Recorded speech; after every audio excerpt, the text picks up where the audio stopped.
Bom dia, irmãos.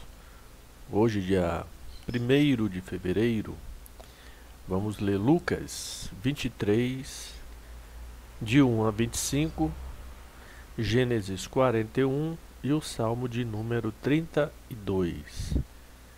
Hoje, dia 1º de fevereiro. Então, Lucas 23, de 1 a 25. Jesus perante Pilatos. Levantando-se toda a assembleia, levaram Jesus a Pilatos, e ali passaram a acusá-lo, dizendo: Encontramos este homem pervertendo a nossa nação, vedando pagar tributo a César, e afirmando-se ele o próprio Cristo, o Rei. Então lhe perguntou Pilatos: És tu o Rei dos judeus? Respondeu-lhe Jesus: Tu o dizes. Disse Pilatos aos principais sacerdotes e às multidões: Não vejo neste homem crime algum. Insistiu, porém, cada vez mais, dizendo: Ele alvoroça o povo, ensinando por toda a Judéia, desde a Galiléia, onde começou, até aqui. Tendo Pilatos ouvido isto, perguntou se aquele homem era galileu. Ao saber que era da jurisdição de Herodes, estando ele, naqueles dias, em Jerusalém, lhe remeteu. Jesus perante Herodes. Herodes, vendo a Jesus, sobremaneira se alegrou,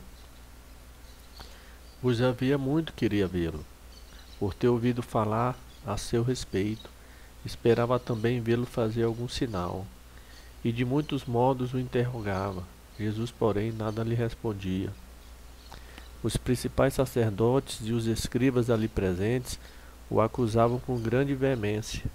Mas Herodes, juntamente com os da sua guarda, tratou-o com desprezo, e escarnecendo dele, fê-lo vestir de um manto aparatoso, e o devolveu a Pilatos. Naquele mesmo dia, Herodes e Pilatos se reconciliaram, pois antes viviam inimizados um com o outro. Jesus outra vez perante Pilatos. Então, reunindo Pilatos, os principais sacerdotes, as autoridades e o povo, disse-lhes: Apresentastes-me este homem como agitador do povo, mas tendo-o interrogado na vossa presença, nada verifiquei contra ele dos crimes de que o acusais. Nem tampouco Herodes, pois não-lo tornou a enviar. É, pois, claro que nada contra ele se verificou digno de morte. Portanto, após castigá-lo, soltá-lo-ei. E era-lhe forçoso soltar-lhe um detento por ocasião da festa. Toda a multidão, porém, gritava: Fora com este, solta-nos Barrabás. Barrabás estava no cárcere por causa de uma sedição na cidade, e também por homicídio. Desejando Pilatos soltar Jesus, insistiu ainda. Eles, porém, mais gritavam: Crucifica-o, crucifica-o. Então, pela terceira vez, lhe perguntou: Que mal fez este? De fato, nada achei contra ele para condená-lo à morte. Portanto, depois de o castigar, soltá-lo-ei. Mas eles instavam com grandes gritos, pedindo que fosse crucificado, e o seu clamor prevaleceu. Então Pilatos decidiu atender-lhes o pedido. Soltou aquele que estava encarcerado por causa da sedição e do homicídio, a quem eles pediam, e quanto a Jesus, entregou-os à vontade deles. Gênesis capítulo 41. Jesus interpreta os sonhos do faraó. Passado 2 anos completos, Faraó teve um sonho. Parecia-lhe achar-se ele de pé junto ao Nilo. Do rio subiam 7 vacas formosas à vista e gordas, e pastavam no carriçal.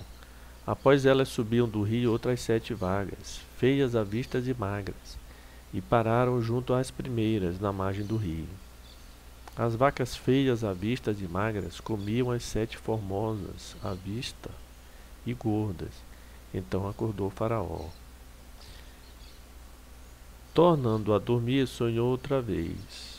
Desta vez, de uma só haste.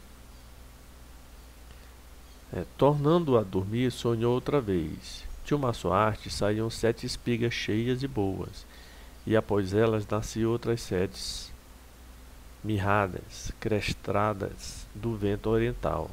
As espigas mirradas devoravam as 7 espigas grandes e cheias. Então acordou Faraó. Fora isto um sonho. De manhã, achando-se ele de espírito perturbado, mandou chamar todos os magos do Egito e todos os sábios, e lhes contou os sonhos, mas ninguém havia que lhes interpretasse. Então disse a Faraó, o copeiro-chefe: lembro-me hoje das minhas ofensas. Estando Faraó muito indignado contra os seus servos, e pondo-me sob prisão na casa do comandante da guarda, a mim e ao padeiro-chefe. Tivemos um sonho na mesma noite, eu e ele. Sonhamos, e cada sonho com a sua própria significação. Achava-se conosco um jovem hebreu, servo do comandante da guarda. Contamos-lhes os nossos sonhos, e ele nos interpretou, a cada um segundo o seu sonho. E como nos interpretou, a si mesmo se deu. Eu fui restituído ao meu cargo, o outro foi enforcado. Então Faraó mandou chamar José, e o fizeram sair à pressa da masmorra. Ele se barbeou, mudou de roupa e foi apresentar-se a Faraó. Este lhe disse: tive um sonho e não há que o interprete. Ouvi dizer, porém, a teu respeito, que quando ouves um sonho pode interpretá-lo. Respondeu-lhe José: não está isso em mim, mas Deus dará resposta favorável a Faraó. Então contou Faraó a José: no meu sonho estava eu de pé na margem do Nilo, e eis que subiam dele 7 vagas gordas e formosas à vista, e pastavam no carriçal. Após estas subiam outras vacas, fracas, muito feias à vista e magras. Nunca vi outras assim disformes em toda a terra do Egito. E as vacas magras e ruins comiam as primeiras 7 gordas, e depois de as terem engolido, não davam aparência de as terem devorado, pois o seu aspecto continuava ruim como no princípio. Então acordei. Depois vi em meu sonho que 7 espigas saíam da mesma haste, cheias e boas. Após elas nasceram 7 espigas secas, mirradas e crestadas do vento oriental. As 7 espigas mirradas devoravam as 7 espigas boas. Contei-os aos magos, mas ninguém houve que mo interpretasse. Então lhe respondeu José: o sonho do Faraó é apenas um. Deus manifestou a Faraó o que há de fazer. As 7 vacas boas serão 7 anos. As 7 espigas boas também 7 anos. O sonho é um só. As 7 vagas magras e feias que subiam após as primeiras serão 7 anos, bem como as 7 espigas mirradas e crestadas do vento oriental serão 7 anos de fome. Esta é a palavra, como acabo de dizer a Faraó, que Deus manifestou a Faraó que lhe há de fazer. Eis aí vem 7 anos de grande abundância por toda a terra do Egito. Seguir-se-ão 7 anos de fome, e toda aquela abundância será esquecida na terra do Egito, e a fome consumirá a terra, e não será lembrada a abundância na terra, em vista da fome que seguirá, porque será gravíssima. O sonho de Faraó foi dúplice, porque a coisa é estabelecida por Deus, e Deus se apressa a fazê-la. Agora, pois, escolha Faraó um homem, ajuizado e sábio, e o ponha sobre a terra do Egito. Faça isso, Faraó, e ponha administradores sobre a terra, e tome a 5ª parte dos frutos da terra do Egito nos 7 anos de fartura. Ajuntem os administradores toda a colheita dos bons anos que virão. Recolham o cereal debaixo do poder de Faraó, para mantimento nas cidades, e o guardem. Assim o mantimento será para abastecer a terra, nos 7 anos de fome que haverá no Egito, para que a terra não pereça de fome. José como governador do Egito. O conselho foi agradável a Faraó e a todos os seus oficiais. Disse Faraó aos seus oficiais: Acharíamos porventura homem como este, em que há o Espírito de Deus? Depois disse Faraó a José: Visto que Deus te fez saber tudo isto, ninguém há tão ajuizado e sábio como tu. Administrarás a minha casa, e a tua palavra obedecerá a todo o meu povo. Somente no trono eu serei maior do que tu. Disse mais Faraó a José: Vês que te faço autoridade sobre toda a terra do Egito.